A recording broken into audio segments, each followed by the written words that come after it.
Saludamos a todos los inversores, inquietos o no inquietos, que nos siguen cada año en este debate sobre planes de pensiones que organizamos, porque creemos que es un tema muy importante y que cada día lo es más, teniendo en cuenta que las familias y cada uno de forma individual tiene que pensar en el ahorro para la jubilación. Es algo que ya se viene demandando y confirmando y afirmando en los planes desde hace más de 30 años en la planificación patrimonial y financiera de las familias, y que además en los últimos años está sufriendo muchísimos cambios que hay que tener muy presentes, y como digo, bueno, pues es un tema que consideramos muy importante, por eso hacemos cada año esta conferencia bajo el título de debate sobre los planes de pensiones. Voy a presentar a las personas que van a participar en esta conferencia. Tenemos, como siempre, a la gestora Dunas. Antes de presentar a Dunas, voy a presentar a Cristian Santos, que es uno de nuestros banqueros en Anbank. Bienvenido, Cristian. Muchas gracias. Al debate de planes de pensiones. Y, como decía hace un instante, nos acompaña la gestora Dunas Capital, y de Dunas Capital tenemos a dos personas, a Carlos Franco, que es el director de ventas. Carlos, como siempre, muchísimas gracias y bienvenido a este debate. Muchas gracias a vosotros. Como siempre, nuestra cita anual, y confío que vaya todo perfectamente, con lo cual, pues muchas gracias a vosotros. Y tenemos a Alfonso Benito, que él es el director de inversiones de Dunas Capital para toda la gestora completa, es decir, tanto la parte de planes de pensiones como fondos de inversión, al que ya conoce también nuestro público porque siempre está entre nosotros, y que le damos la bienvenida. Alfonso, muchas gracias y bienvenido un año más al debate de planes de pensiones. Muchas gracias y bien hallado. Muchas gracias por vuestra amable invitación una vez más. Sí, y además, para ya explicar cómo lo vamos a hacer primero una parte en la que vamos a tratar los temas fiscales y, digamos, los presupuestos generales del Estado y las modificaciones que hay y la importancia que todo esto conlleva, digamos, en la parte jurídico-fiscal de los planes de pensiones. Y en una segunda parte es donde Alfonso va a hablar de la gestión, que a fin de cuentas se trata también de rentabilidad, no solo de que tengamos ventajas fiscales y de que tengamos un vehículo que nos que nos ayuda a ahorrar pensando en el futuro y que nos motivan y nos animan a eso o no, como vamos a ver. Y segundo, además de ello, hay que tener rentabilidad, y ahí los gestores, en este caso Alfonso dirigiendo el equipo de Dunas Capital, tiene mucho que decir de cómo hay que gestionarlo, cómo ellos lo gestionan para estar entre las mejores gestoras ya desde hace un montón de años. Así que bueno, hecha la introducción y cómo va a ser la conferencia, yo creo que, si os parece, equipo, compañeros, empezamos ya, Carlos, y yo creo que lo primero que querría introducir es que por segundo año consecutivo el gobierno que tenemos, lejos de animar y apoyar a que los planes individuales cada vez lleguen a más gente y que puedan acceder más personas y que se beneficien fiscalmente, pues por segundo año consecutivo los presupuestos generales del Estado, y ahora nos lo vas a contar tú con más detenimiento, pues precisamente no van en esa dirección, lo que ha levantado y sigue levantando muchas ampollas en el sector y entre los ciudadanos de planes de pensiones individuales, porque claramente hay un afán recaudatorio de buscar que se paguen más impuestos a aquellas personas que hasta ahora se estaban desgravando por planes de pensiones, y desafortunada y desgraciadamente parece que los presupuestos generales del Estado de este año van en la misma dirección como el año pasado, ¿verdad, Carlos? ¿Cómo están eso? ¿Cómo vienen los planes de pensiones en los presupuestos generales del Estado? Efectivamente, y a modo de introducción, y un poco que, como bien has apuntado, por así decirlo, esa prima de liquidez que tenía el inversor individual en planes de pensiones y que se fomentaba ese ahorro de cara a la jubilación, pues ha quedado bastante menguado en un 75%. Me explico. Antes teníamos una deducción en el mundo de las aportaciones hasta de 8.000 euros en el IRPF, con unos límites desde, bueno, era lo que se tenía en ese momento, y ahora ha pasado esto a 2.000 euros. Como vuelvo a decir, es una reducción del 75%. Y también hay que apuntar que el importe máximo en los que el titular sea el cónyuge, antes también teníamos 2.500 euros, y esto ha quedado reducido a 1.000 euros al año. Con lo cual, por así decirlo, el hachazo o la reducción es considerable. No cabe duda que esta reducción solo afecta a los planes de pensiones individuales. Pensemos que en España al mes de junio había unos 124.000 millones, de los cuales el 70% respondía a planes de pensiones individuales. Y lo que ha hecho el gobierno es subir las deducciones en los planes de pensiones de empresas, por así decirlo, o los planes de empleo de empresas hasta 8.000 euros. Con lo cual, cuando surge esta crítica, el gobierno, por así decirlo, alude al tema de que ahora son 10.000 euros. ¿Qué problema hay aquí? Bueno, pues para mí hay un problema claro, es decir, no todo el mundo puede acceder a un plan de empleo. Un señor autónomo o un señor que es nómina de una pyme, pues no tiene capacidad de acceder a un plan de empleo propio de la empresa o de forma individual. Con lo cual el gobierno pretende, porque todavía no está claro y ni ha llegado a la luz, el sacar un plan de empleo gigantesco público. A lo que se dice, porque no sabemos de momento, que se montará un concurso en el cual se llamará a X gestoras para que puedan concursar y llevarse lo que es la gestión de ese plan. No deja de ser nada más que pequeños apuntes porque en este tema va muy retrasado. ¿Qué hemos hecho desde Dunas? Pues apunto la primera. Simplemente hemos sacado para poder complementar y que la gente no se vea coja en este aspecto, de lo cual les daremos noticias más adelante. Hemos sacado un plan de empleo abierto para ese señor autónomo o esa renta que en un momento determinado, por ser nómina de una pequeña empresa, no tiene capacidad de acceder a un plan de empleo porque no todo el mundo trabaja en Telefónica, en el Banco Santander o en Indra, pues lógicamente pueda, con nuestra gestión y nuestra supervisión, pueda acceder a ese plan de empleo. Con lo cual, y pueda llegar a esos 10.000 euros que en un momento determinado los tiene.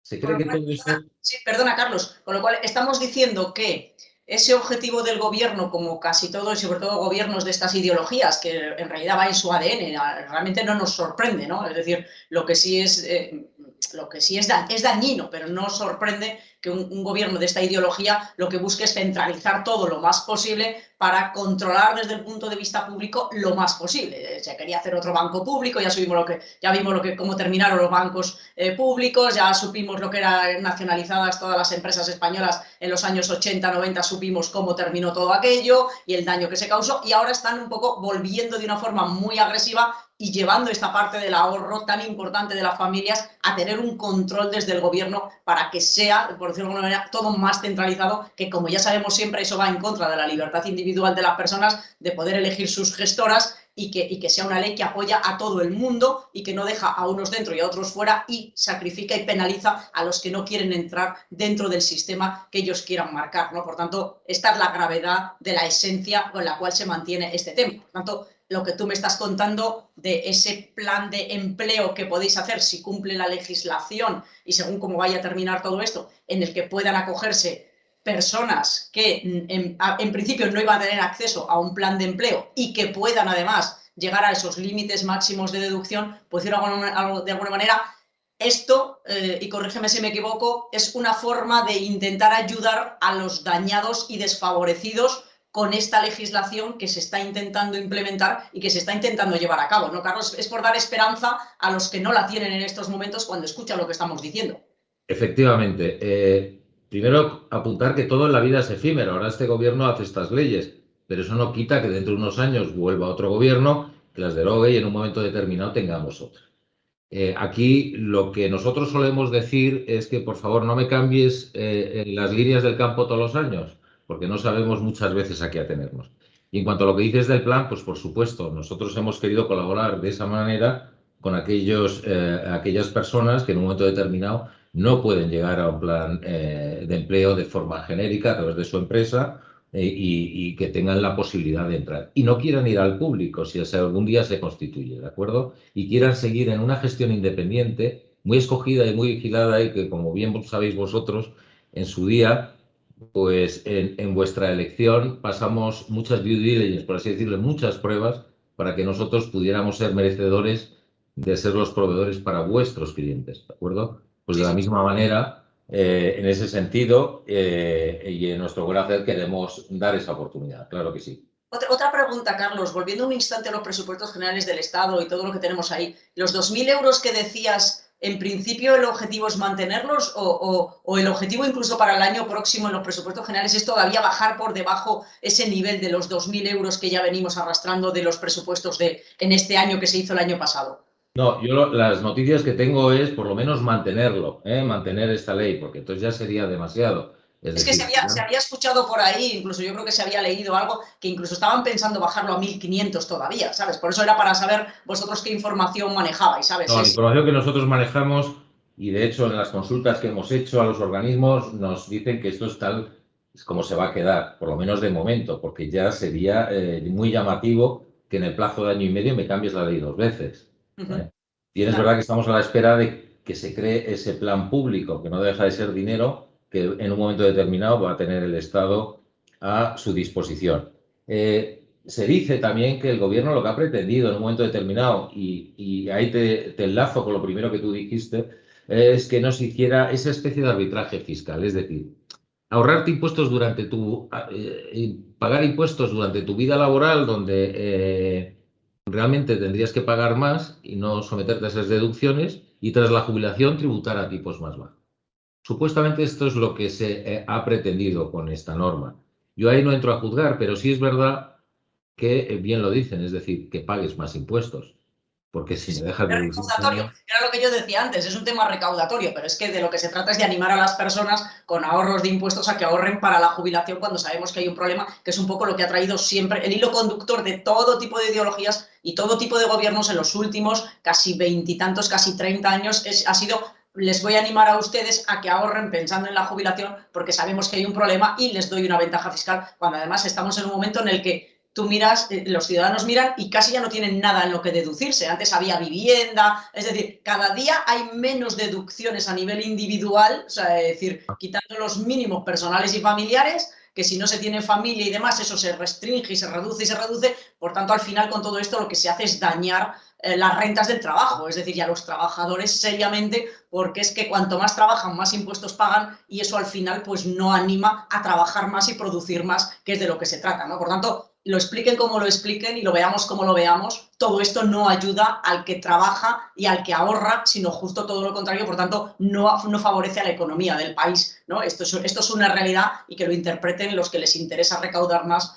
como lo interpreten, ¿no? Pero se trata de gestionar bien, no de recaudar más en los bolsillos de los ciudadanos, y yo creo que esto es un clamor popular en nuestro país, y es que cada día se pagan más impuestos por todo y esto ya es una media vuelta de tuerca que, como digo, no favorece en nada, ¿no? Así que así.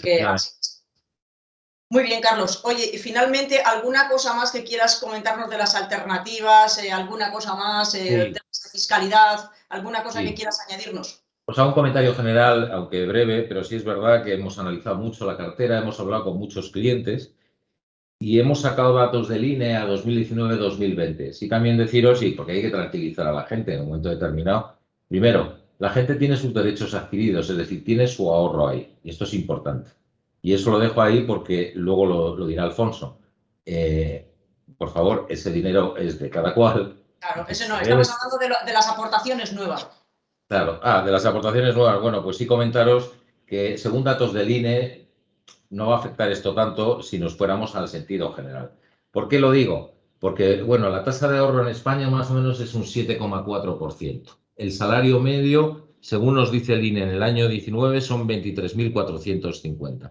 Es decir, estaríamos hablando que la capacidad media, por decirlo, de dinero ahorrado según la tasa de ahorro salario serían unos 1.735 euros, por lo cual estaríamos dentro de los 2.000 que quedan ahí. ¿Qué ocurre? Que hay gente que lógicamente tiene otras rentas y quiere acceder a mayores aportaciones. Bueno, nosotros, ¿qué está ocurriendo en nuestra parte? Pues lógicamente siguen aportando el mismo dinero porque lógicamente ellos tienen un objetivo que es claro y lo estamos viendo y nosotros lo fomentamos. Que el dinero que se dedica a planes de pensiones es para planes de pensiones. Los fondos de inversión puede ser una alternativa. Si usted le sobra, téngalos, pero en un momento determinado no olvide que son muy líquidos y cualquier tentación, ese dinero a lo largo de la vida se va a utilizar en cosas superfluas, entre comillas, pero que no cabe duda que no va destinado al objetivo principal, que es el día de mañana, en forma de renta o de capital, recoger tu ahorro y cubrir ese gap o esa diferencia con tu pensión. Con lo cual, hay que tener el foco en lo que debemos tener. Y las aportaciones a término medio nos salen por debajo de 2.000 euros. Si alguien tiene más y alguien tiene aportaciones mayores, que siga. Y es lo que está pasando en nuestra casa, que la gente nos sigue aportando el mismo dinero. Porque, bueno, oye, en cualquier caso, las deducciones son las que son Pero el fin último es el objetivo. Y todos sabemos, y vosotros mejor que nadie, que cuando tenéis delante un cliente tenéis que tener muy claro para qué está invirtiendo.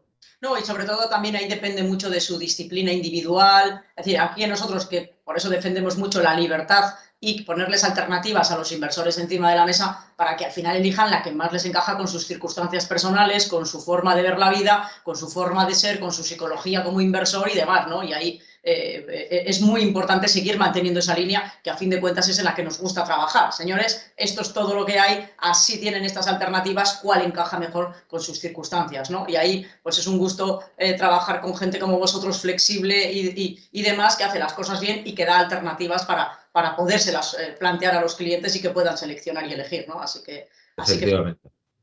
muy bien, pues fenomenal, Carlos. Muchas gracias. Muchas gracias, Carlos. Pasamos entonces a la parte de gestión, ¿te parece, Alfonso? Fenomenal. Cuando... Ya sabemos cosas de este tipo que hay que estar muy pendientes y sobre todo, bueno, muy a la espera de ver qué pasa los próximos años, tener esa alternativa que nos planteáis, seguir muy encima, no quitarnos de la cabeza que hay que ahorrar pensando en la jubilación. Y ahora, una vez que ya tenemos todo esto claro y que vamos a seguir trabajando para que eso sea así, ahora está en cómo rentabilizamos todo eso para que como mínimo superemos la inflación en los próximos años con ese dinero que se aporta para la jubilación, que es tan importante. Así que te dejo en manos de Cristian, que es el que te va a hacer todas las preguntas para explicarnos esto. ¿Te parece, Alfonso? Fenomenal, muchísimas gracias. Gracias a ti. Sí, Cristian, por favor. Vamos allá, Alfonso. Vamos a hablar quizá de la parte más importante, que es que cómo cuidamos el dinero, cómo desde una gestora se puede generar valor añadido para el cliente. Y vosotros estáis apareciendo durante ya bastante tiempo en los puestos altos de los rankings. Y yo me gustaría que hablaras un poco de los números, de las rentabilidades, del por qué estáis en los puestos altos de los rankings, ¿no? Es decir, coméntanos a ver qué rentabilidades estáis teniendo en los últimos tiempos, los últimos meses, últimos años. Pues mira, Cristian, de nuevo lo primero agradeceros la oportunidad. Pues mira, tu respuesta, te diría que en los últimos 12 meses, si miramos el cierre de septiembre del año 2020 frente al cierre de septiembre del año en curso, bueno, pues la verdad es que la rentabilidad de los planes que gestionamos, pues yo creo que ha sido extraordinaria, ¿no? Por ejemplo, nuestro plan más conservador, que llamamos Dunas Valor Equilibrio, tiene una rentabilidad por encima del 8,3%, con una volatilidad inferior al 3%. Esto, si medimos en unidades de rentabilidad frente al riesgo, que es una medida que siempre nos gusta utilizar, es más de 3 veces de rentabilidad por el riesgo asumido, ¿no? Que desde luego está fuera, es un retorno extraordinario, ¿no? Hay que pensar también del periodo que venimos, ¿no? Recordar que la aparición de la vacuna de Pfizer fue en el mes de noviembre, ¿no? Con lo cual sí que estamos recogiendo parte de ese periodo extraordinario de recuperación de las caídas que tuvimos durante la primera mitad del año 2020, ¿no? Nuestro segundo plan, que sería Tunas Valor Flexible, que tiene un punto de agresividad adicional, bueno, pues tiene rentabilidades en el mismo periodo superiores al 17%, con una volatilidad en este caso cercana al 6,5%. También una rentabilidad ajustada a riesgo por encima de 2,5 veces. Y por último, para aquellos que fueran más agresivos y que eligieran un plan prácticamente de renta variable, como es Dunas Selección Europa, pues la rentabilidad ha sido por encima del 27%, con una volatilidad que no ha llegado al 15%. Estamos hablando casi de 2 veces la rentabilidad por unidad de riesgo. Sin embargo, nosotros siempre nos gusta hablar en periodos más largos, especialmente cuando hablamos de planes de pensiones, porque hablar de periodos de 12 meses, pues quizá para los fondos de inversión, aunque en nuestra opinión sigue siendo un periodo demasiado corto, pues tiene sentido, pero lo que hay que fijarse es en periodos más largos de tiempo, ¿no? Y ahí quizá un poco lo que hablabas, destacan todavía aún más, ¿no? Nuestras rentabilidades y sobre todo las rentabilidades ajustadas a riesgo frente a otro tipo de planes, sobre todo en un periodo que ha sido relativamente bueno desde el punto de vista de la inversión en activos financieros, ¿no? Otra cosa será lo que pueda pasar de aquí en adelante. Eso es importante. Has tocado dos cosas, rentabilidad y riesgo. Es decir, yo creo que hay que remarcar muy bien esto, que cuando miren los inversores los rankings, que no se queden solo con el concepto rentabilidad. Es decir, porque sí es importante, pero es qué riesgo asumimos para conseguir esa rentabilidad, ¿no? Y quizá yo creo que es el control del riesgo, corrígeme, es uno de los puntos diferenciales, ¿no? Me gustaría que habláramos ahora de cómo lo logras, es decir, cuál es el proceso de inversión, qué puntos tenéis en cuenta, cómo construís una cartera, ¿no? Sí, para nosotros es fundamental. Va en el ADN del equipo que llevamos pues más de 20 años trabajando juntos, algunos de ellos, al menos las cabezas más responsables del proyecto, ¿no? Para nosotros el verdadero riesgo es perder dinero. ¿Vale? Esto yo creo que es un tema fundamental y hay que dejarlo muy claro a los inversores. Evidentemente, la inversión en los mercados financieros, como cualquier otro mercado, no puede ser, es imposible o prácticamente imposible ganar dinero todos los días, ¿no? Pues sería un activo sin riesgo. Lo que sí que es cierto es hacia el horizonte temporal al que está diseñado el producto, cuanto menos el preservar el capital y cuanto menos enfocarse al capital en términos reales, es decir, lo que hablaba María Jesús del tema de tener en cuenta la inflación, ¿no? Para nosotros eso es fundamental. Para ello, lo que hay que hacer es un análisis muy profundo de en todas y cada una de las inversiones en las que se va a invertir el dinero de nuestros clientes, en el que no hay nada más valioso que la confianza que los clientes depositan en entidades como la vuestra o como puede ser la nuestra con vuestra ayuda, ¿no? Para ello, nosotros lo que hacemos es un análisis fundamental de todas y cada una de las inversiones que hacemos. No quiere decir que una inversión arriesgada no pueda ser buena, simplemente hay que analizar las fortalezas que tiene esa inversión y los riesgos que tiene. Y luego, por otro lado, una derivada que es cuánta volatilidad puede incluir en la cartera, porque muchas veces hablamos de la volatilidad como el riesgo de la cartera y no es solamente una parte del riesgo. Insisto, que para nosotros el riesgo es perder dinero, pero una de las variables importantes y que suele reflejar si la cartera que estás incluyendo, los activos que estás incluyendo en la cartera, tiene mucho riesgo o no, como es la volatilidad. Nosotros hacemos una cosa que llamamos análisis análisis cruzado de valor. ¿Vale? ¿Qué consiste esto? Nuestro equipo, que incluimos tanto gente que tiene una experiencia muy dilatada en los mercados financieros, como gente de análisis de riesgo, con experiencias en auditorías y demás, lo que estamos buscando en cada inversión es lo que llamamos las aristas. Es decir, oye, el ver lo bueno que puede ser la inversión, todos más o menos podemos darnos cuenta. Lo difícil es ver las aristas, los aspectos que puede ir mal dentro del negocio. Y para esto no se puede tener una única visión, hay que tener una visión, intentar tener una visión global, 360, ¿no? Para intentar ver qué cosas pueden ir mal y en el caso de que vaya mal, qué pérdida puede tener. Porque si una inversión va mal, pero la pérdida máxima es un 1, un 2%, podría llegar a ser asumible.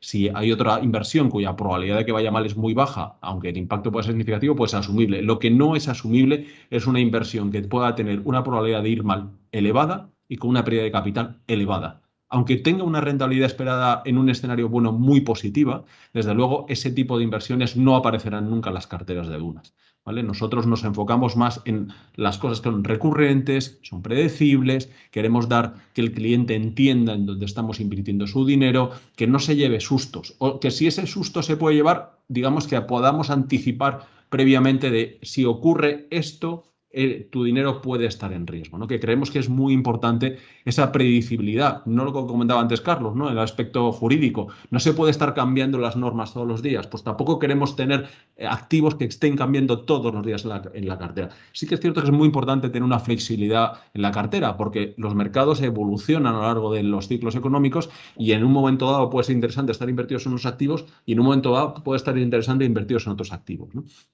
Nuestro diseño de los productos es lo suficientemente flexible para poder en cada momento del ciclo económico, que no en cada día, en cada momento del ciclo económico poder modificar la estrategia y la táctica de la inversión para adaptarnos a esas nuevas circunstancias, pero siempre manteniendo la esencia, que es la preservación del capital de nuestros inversores y el enfoque de medio y largo plazo en cosas bien miradas, consistentes y que generen unas rentabilidades razonables sin asumir riesgos excesivos. Importante lo del medio y largo plazo, que lo trabajaremos en las siguientes cuestiones que tenemos preparadas, ¿no? Porque una vez que conocemos el proceso de inversión, yo creo que ahora conviene que entremos ya en los activos financieros, ¿no? Si te parece, vamos a diferenciar por riesgo, ¿no? Comenzamos con los más conservadores, vamos a los más agresivos, ¿no? Entonces, nos cuentas a ver qué visión tienes en la actualidad y de cara a futuro con los activos más conservadores. Aquí es una gran pregunta, ¿no? Hay muchos inversores que tradicionalmente han hablado de activos conservadores como la renta fija, ¿no? Un activo que ya solo por el nombre parece que no hay riesgo, ¿no? Y aquí, bueno, pues hay un debate y yo quería compartir con vosotros y es ¿a qué consideramos como un activo conservador? Si un activo conservador es aquel en el que no hay muchas probabilidades de perder o no hay muchas probabilidades de perder mucho dinero. Porque si lo enfocamos en el primer aspecto de las probabilidades de perder, prácticamente a día de hoy, el activo más arriesgado que existe en la actualidad es la renta fija. Porque dados los tipos de interés en los que nos movemos, que son tipos de interés negativos, hay gente seguro que nos estará escuchando o viendo incluso que tienen hipotecas en las que su tipo de interés de su hipoteca puede estar en torno a cero o casi nulo, ¿no? Dependiendo del periodo que es, porque el Euribor de 12 meses en la mayoría o de 6 está en negativo, ¿no? Evidentemente, si los tipos de interés estos están en negativo, aquel que tiene inversiones hechas a muy corto plazo va a perder prácticamente dinero sí o sí, por cómo están los tipos de interés, ¿no? Pero no solamente eso, cuando vamos a cuál es la rentabilidad que está ofreciendo, por ejemplo, el activo que podríamos considerar más seguro en la Unión Europea, que es el bono alemán, si nos vamos a un plazo de 5 años, estamos viendo que la rentabilidad que ofrece ese bono es cercano al menos 0,5%. Dicho de otra forma, hay una probabilidad, una certeza del 100% de vamos a perder un 2,5% de nuestro dinero en un periodo de 5 años. Lo que sabemos es que no vamos a perder más, porque eso sí que hay una seguridad casi cierta de que el gobierno alemán nos va a devolver el 97,5% de nuestro dinero. Pero ese 2,5% casi la probabilidad es 100% de pérdida de capital. Claro, esto si lo vamos a otro activo, digamos, bueno, pues no vamos al activo más seguro, sino que vamos a un activo un poco más arriesgado, como puede ser prestarle dinero, me invento, a una compañía que todo el mundo conoce, como puede ser, por ejemplo, la BMW, la fabricante de automóviles alemana, o la Volkswagen, que prácticamente, bueno, pues es la empresa de referencia en Alemania. Bueno, pues esos mismos activos a 5 años, a día de hoy, están ofreciendo rentabilidades en torno al 0%. Es decir, lo que estamos hablando es que de aquí a 5 años la posibilidad de ganar dinero con esa inversión es cero. Es decir, que te vas a quedar con el mismo dinero nominal. Pero ahí entramos al efecto de la inflación. Si esperamos una inflación de la media histórica, que podríamos hablar después de qué perspectivas tenemos de la inflación, del 1% en Europa, lo que tenemos seguro es que en términos reales vamos a perder un 5% de nuestro dinero invirtiendo en ese tipo de activos. Es decir, el panorama para la inversión en activos conservadores gestionado de la forma tradicional, las perspectivas que hay a día de hoy son realmente malas.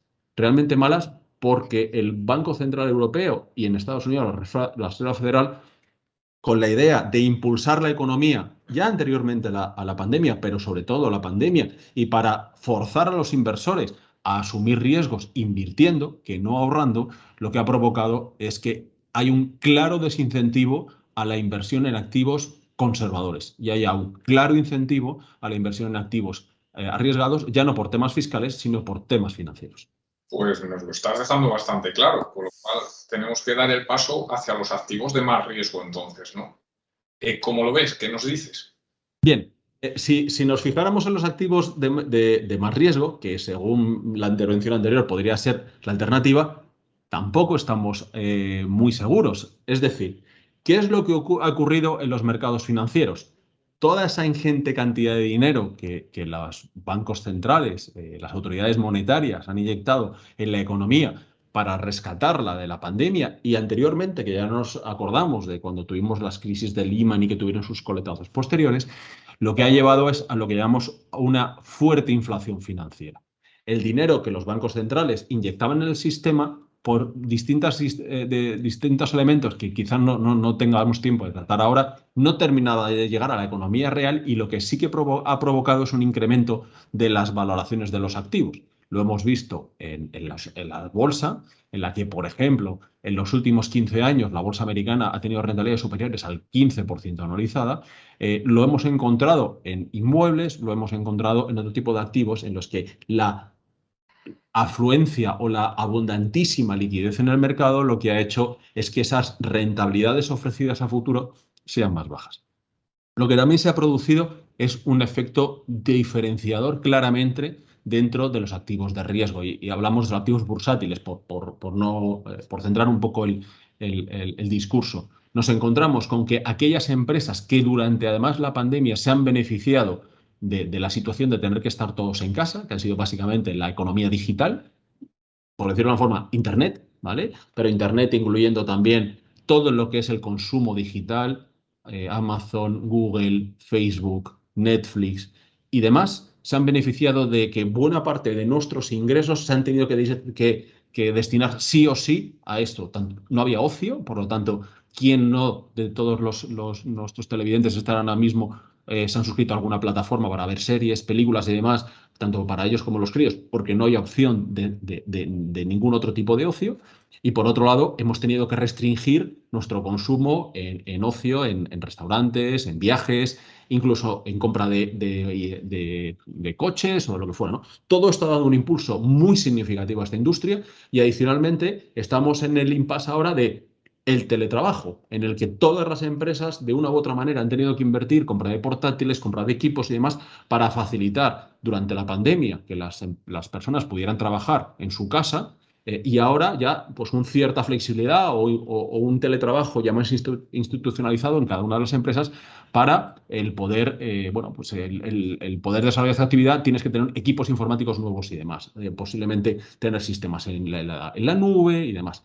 Pero claro, esto tiene un fin. Una vez que haces esa inversión, las empresas no van a volver a invertir en los equipos, no vamos todos a volver a comprar Netflix, aunque tengamos la suscripción, pero a lo mejor nos planteamos darla de baja porque ya no lo uso tanto, etcétera, etcétera. Pero por otro lado, el mundo, uno de los sectores más importantes del mundo es el turismo, y el turismo está volviendo. Estamos viendo con que el turismo nacional en los países europeos está volviendo, estamos viendo cómo poco a poco empieza a recuperarse algo el turismo internacional. Por lo tanto, parte de ese dinero volverá a destinarse digamos, al ocio tradicional, ¿no? Bueno, pues todo esto no está recogido en los mercados financieros. Seguimos con que las empresas de Internet, muy enfocadas en lo que va a pasar en los próximos 6-12 meses, siguen con unas valoraciones espectaculares. Para que nos hagamos una idea, estamos hablando que se está pagando por ellas el beneficio del año 21 50 veces esa valoración de las empresas, por no hablar de empresas como Tesla, en la que vale $1.000.000 por cada coche que vende, comparado con, por ejemplo, la Daimler, que vale 3.000 euros por cada coche que vende, ¿vale? Y por otro lado, nos estamos encontrando empresas de la economía tradicional que están valorándose a niveles de 8 o 10 veces los beneficios del año 21. Nosotros pensamos que tiene que haber una cierta convergencia. Esas empresas de Internet van a seguir creciendo. Google va a seguir vendiendo cada vez más, Amazon va a tener que seguir vendiendo cada vez más, pero quizás no es razonable esos múltiplos y se vayan los múltiplos, en vez de 50 veces, se vaya a 30, que ya es muy generoso, pero estamos hablando de una caída casi del 40%, mientras que otras empresas que están a 10 se pueden ir a 12, 15 veces, lo cual estamos hablando de un incremento del 50%. Eso lo que nos lleva es que los mercados bursátiles, digamos que en términos generales podrían estar caros, pero es luego mucho más baratos que la renta fija. Si hay que elegir entre uno u otro, probablemente hay que elegir antes la renta variable que la renta fija, pero probablemente lo que es más atractivo es posibilidades de poder apostar por una parte del mercado frente a otra parte del mercado, es decir, apuestas más de valor relativo que no de valor absoluto o direccionales. Eso es muy importante porque al final lo que tenemos que ver es cómo cubrimos los diferentes perfiles de riesgo, ¿no? Es decir, estáis tratando de construir las carteras, tendréis un asset class. ¿Nos resumes cómo puede estar ese asset class ahora mismo? Sí, bueno, si hablamos en términos generales, si fuéramos en términos absolutos de decir, oye, ¿cómo vemos los mercados en términos generales? Pues yo os diría que en general caros. ¿Esto qué quiere decir? ¿Que van a caer? No tienen por qué. Lo que creemos es que las rentabilidades que vamos a tener a futuro en los activos financieros van a ser inferiores que lo que hemos visto la última década. Ese es un poco el primer mensaje que nos gustaría dar, ¿vale? Si estábamos hablando que en un fondo mixto en los últimos 10 años han podido haber rentabilidades medias del 3%, 4%, probablemente para los próximos 10 años estaremos hablando de rentabilidades más en torno al 2% que no al 4%. ¿Por qué? Porque buena parte de esa rentabilidad extra que se ha generado durante la última década, digamos, en términos agregados, digamos que se la tenemos que devolver al mercado en los próximos 10 años. Ahora bien, como decíamos antes, nosotros lo que pensamos es que estando caro el mercado, hay oportunidades de seguir generando valor para los inversores de una forma racional, sin asunción de riesgos de forma importante. Y esto se hace no tanto apostando o teniendo una visión clara hacia dónde va a ir direccionalmente el mercado, porque probablemente veamos periodos de ligeras caídas, siempre habrá momentos puntuales de volatilidad, pero ligeras caídas, o un poco más de estabilidad y de mercados más estables, y ahí donde se va a extraer valores sabiendo elegir en una empresa o una empresa frente a otra empresa. Y eso es un poco lo que nosotros creemos que a día de hoy tiene más sentido. La búsqueda de nichos, de empresas, de negocios, incluso de tener posiciones que van enfocadas a esa normalización y, por tanto, de subida de los tipos de interés, en los que existen instrumentos financieros que nosotros incorporamos en la cartera, que se pueden beneficiar de la subida de los tipos de interés que otros fondos más tradicionales no pueden beneficiarse,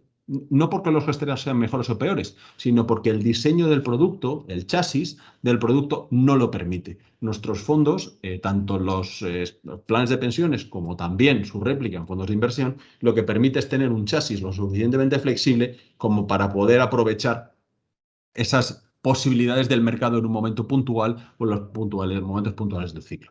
Pero en definitiva, posiblemente en los próximos 10 años las rentabilidades a esperar sean más bajas que las que hemos tenido en los últimos 10 años y, en nuestra opinión, los vehículos o los fondos que van a tener más posibilidades de ofrecer rentabilidades atractivas para los inversores van a ser más los productos de retorno absoluto y enfocados en el medio y largo plazo, que no los productos direccionales, fondos de renta fija puros o fondos de renta variable puros, en los que el gestor o el equipo de gestión está un poco más maniatado y que no puede ofrecer o buscar alternativas de inversión dentro del mercado, que sin duda ofrecerá oportunidades. Hayas hablado de libertad, importantísimo a la hora de la gestión, es la independencia, la libertad de hacer, ¿vale?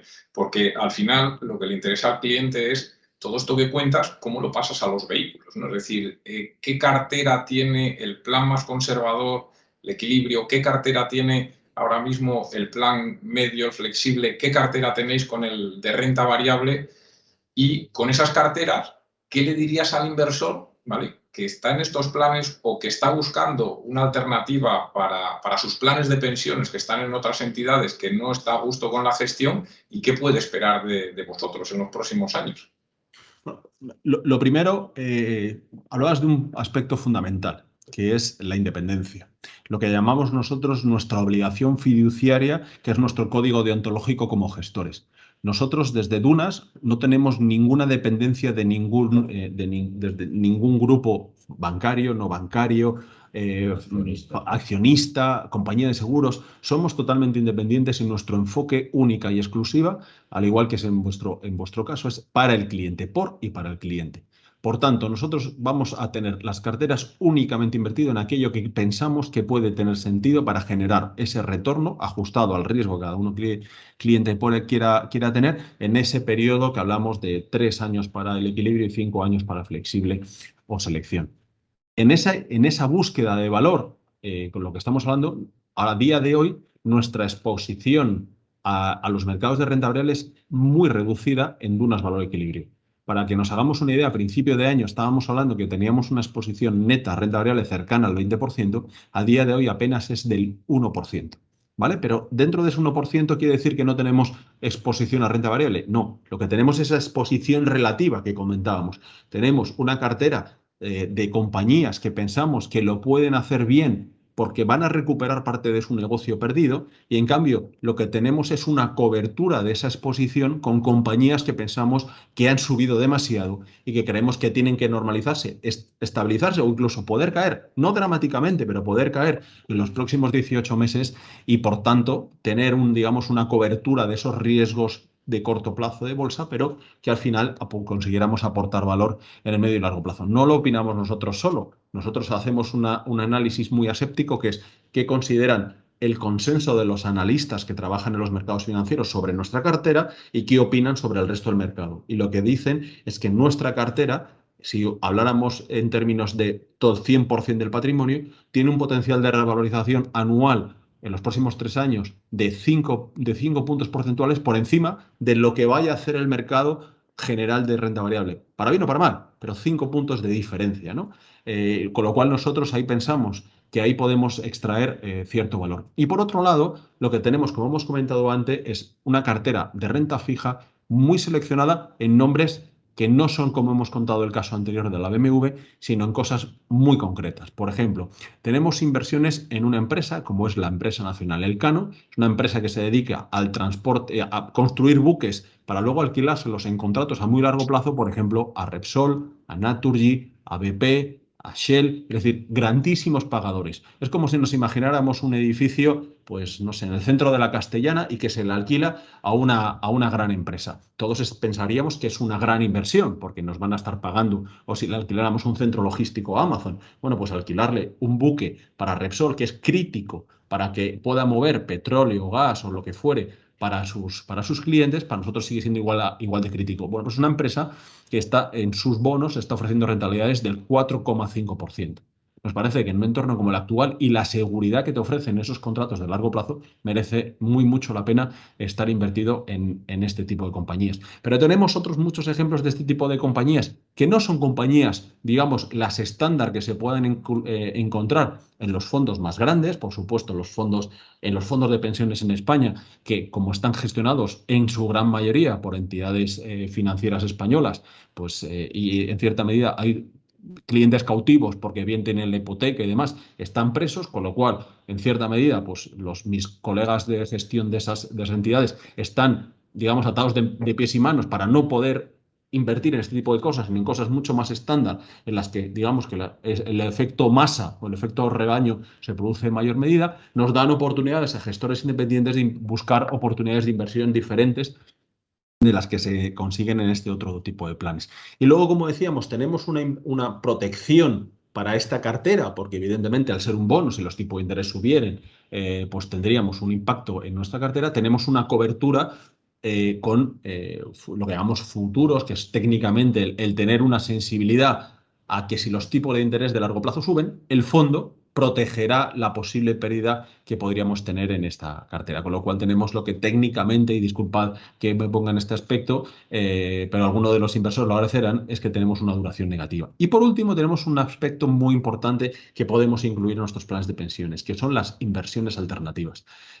Nosotros aquí lo que estamos buscando es aquellas inversiones que se pueden hacer en lo que llamamos activos reales, que son activos que están alejados del mundo financiero y que no están tan afectados por esta bomba de liquidez que los bancos centrales han hecho en los últimos años, que siguen ofreciendo rentabilidades por negocios reales, como pueden ser a día de hoy la enorme inversión que hay que hacer en toda la economía verde que está impulsada desde la Unión Europea, pero ya es a nivel mundial por el tema de la descarbonización y porque lo estamos viendo a día de hoy por el precio de las energías, que estamos viendo como el problema que las energías fósiles. Bueno, pues hay una enorme inversión que hay que realizar. Nosotros estamos invirtiendo en empresas y en negocios y en plantas que están invirtiendo en energías renovables, estamos invirtiendo en infraestructuras que son tan importantes para que la economía mundial crezca, en trenes, en aviones, en puertos, en ferrocarriles, todo este tipo de inversiones. Estamos invirtiendo en empresas de las que llamamos capital riesgo, que en muchos casos son empresas que han pasado de ser de pequeñas a medianas y que llega el proceso en el que el padre o la madre que organizó la empresa y que ha dado un salto importante llega a su momento de su jubilación y se encuentra desamparada porque o bien sus hijos no están preparados para ello o bien no quieren seguir con la empresa y tienen que dar un salto de profesionalización. Y esto muchos fondos pueden ayudar con gestores profesionales o inyectándoles capital para dar ese salto a ser internacional o ser más grandes. Esto hay fondos que ayudan a estas empresas a hacerlo y es donde nosotros estamos enfocándonos en una variedad de activos que no son los que cotizan los mercados financieros de forma ordinaria, sino que están, digamos, a través de vehículos de gestores expertos a nivel tanto nacional como internacional y que con un pequeño porcentaje de la cartera lo que conseguimos es una mayor diversificación y tener lo que llamamos otras alternativas de rentabilidad a medio y largo plazo, que en muchos casos el inversor final es difícil que acceda y a través de esta gestión experta podemos darle algo o participar en este mundo que es atractivo de las inversiones alternativas. Imaginaros la importancia de la palabra que acabas de decir, diversificación, y todo lo que aportan ese tipo de productos en términos de tranquilidad al inversor, de rentabilidades, de minimizar la volatilidad, ¿verdad? Alfonso, pues yo creo que hemos dejado bastante claro cómo se está gestionando desde la casa, cómo se aporta valor al inversor. No sé si quieres añadir algunas palabras a los inversores actuales y futuros, no sé, lo que tú quieras añadir, y si no, pues terminamos. Pues simplemente un último minuto, yo creo que resumiendo un poco toda la charla que hemos comentado, y es la importancia de la gestión del patrimonio. ¿Vale? Se ha hablado mucho sobre todo de la parte de pensiones, de la parte de fiscalidad, que es un elemento esencial, pero si hablamos y voy a poner un ejemplo por poner números redondos de una persona que haya acumulado a lo largo de su vida profesional 100.000 euros en planes de pensiones, si hablamos de la deducción de 2.000 euros o 1.500, que Dios no lo quiera, que hablaba María Jesús, que podría llegar a ser en un momento dado, la capacidad de deducción en un momento dado, que tiene su importancia, frente a la posibilidad de obtener rentabilidades de 3-4%, que estaríamos hablando de, por año, 3.000, 4.000 euros adicionales de rentabilidad frente a la posibilidad de que esa inversión no hecha de modo adecuado pudiera ofrecer rentabilidades de 1.000 o 2.000 o incluso negativas. Esto, si lo acumulamos a lo largo de los años, lo que nos encontramos es que una buena gestión del patrimonio, y a un modo de ejemplo en los planes de pensiones, puede ofrecer mucha más rentabilidad que no una deducción fiscal y, por supuesto, que si un regalo, que si una bonificación o que si cualquier otro elemento, ¿no? Por lo tanto, nosotros, una vez más, agradecemos la posibilidad que nos ofrecéis, entidades como la vuestra, de ofrecer algo diferente que creemos que tiene mucho más sentido y que finalmente aporta mucho más valor en términos monetarios, en términos económicos, dentro de un periodo de largo plazo, que no el cortoplacismo que puede ofrecer una deducción financiera, una deducción fiscal o incluso un propio regalo. Unas ollas a presión.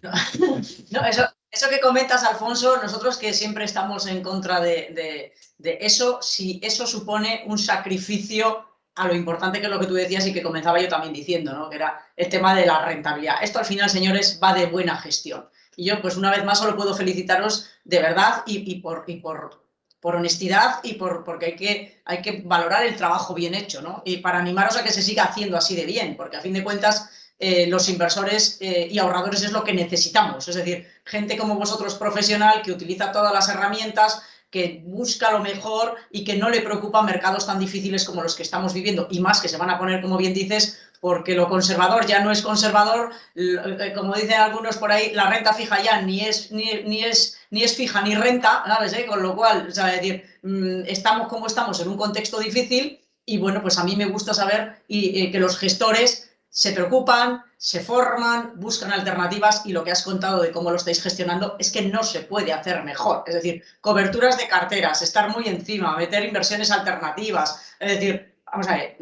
esto no se puede hacer mejor. Se puede hacer igual y se puede discutir qué activos metes o no metes, pero lo que es la estrategia de inversión es perfecta. Por tanto, yo solo quiero felicitaros, daros las gracias por todos los que confiamos en vosotros y lo dicho, animaros a que sigáis así. Y bueno, y si nos sumamos fiscalidad y lo otro, ya sabéis que aquí todo suma, así que bienvenido sea. De verdad, o sea, todo suma y yo quiero la deducción de los famosos cuando teníamos 12.500, ¿sabes? Es decir, ya está. Es verdad que se pueda meter todo el mundo, o sea, es decir, porque de lo que se trata es de fomentar el ahorro, de levantar este país, de que la gente trabaje más, pero que se le recompense por trabajar y producir más, ¿no? Que yo creo que ese es el kit de esta cuestión, o sea, es decir, fomentar el ahorro y premiar a los que producen, trabajan bien y ahorran. Así que en esas dinámicas reivindicativas estaremos, que ya sabéis que a mí me caracterizan y seguiremos ahí peleando entre todos. Así que bueno, Carlos, Alfonso, Cristian, muchísimas gracias. Enhorabuena a todos y bueno, pues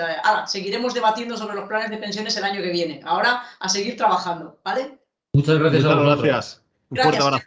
Y a nuestros espectadores, pues muchísimas gracias como siempre por seguirnos y esperamos que les haya gustado esta conferencia que como siempre ha clarificado mucho de este mundo interesante y necesario como es el de los planes de pensiones. Así que muchísimas gracias a todos por estar con nosotros y hasta otra ocasión. Muchísimas gracias. Muchas gracias. Gracias.